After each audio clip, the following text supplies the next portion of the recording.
The Campaign Against Antisemitism has accused the country's police of emboldening the far right after months of ignoring extremist Islamist protests.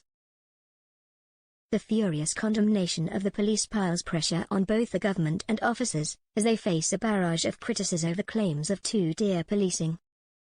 This morning Met Commissioner Sir Mark Rowley dismissed such claims. The Campaign Against Antisemitism has now responded, telling the Express that the police bear responsibility for the violence after months of letting extremist pro-Gaza activists go unchallenged. A spokesman for the Jewish group blasted, "The violence that we are seeing now on the streets of Britain is appalling, and we welcome the urgent and robust response from the authorities. What we are seeing now is in part the result of 10 months of catastrophically poor policing. Notwithstanding our repeated calls to crack down on extremists on our streets over the past year, they were allowed to go unchallenged. Other extremists saw that and became emboldened. Once the authorities have dealt with the far-right riots and those violently reacting to them, they must finally also turn their attention to the Islamist and far-left extremism that has plagued our country for months."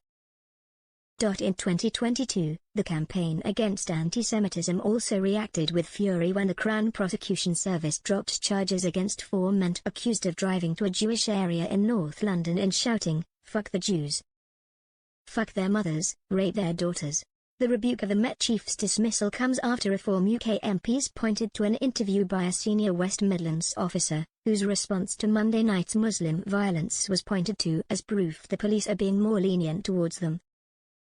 Speaking last night, a top officer from West Midlands Police reacted to the distressing scenes of weapon-wielding Asian men attacking and intimidating journalists, describing the riot as mostly law-abiding.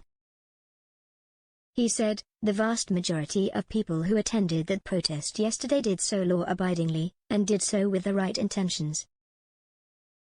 There were just a small minority of people that attended there and were intent on causing either criminality, disorder or fear within our communities. What we saw was a response from our communities, where they were trying to make sure that was policed within themselves, and trying to deter people from taking part in that disorder." Asked why the police had such little presence at the riot despite weapons among the thugs, the police chief boasted that they have really strong business and community relations, and because we were aware through community relations that there was a potential protest because of misinformation, we had the opportunity to meet with community leaders, business leaders, prior to that event to understand the style of policing we needed to deliver.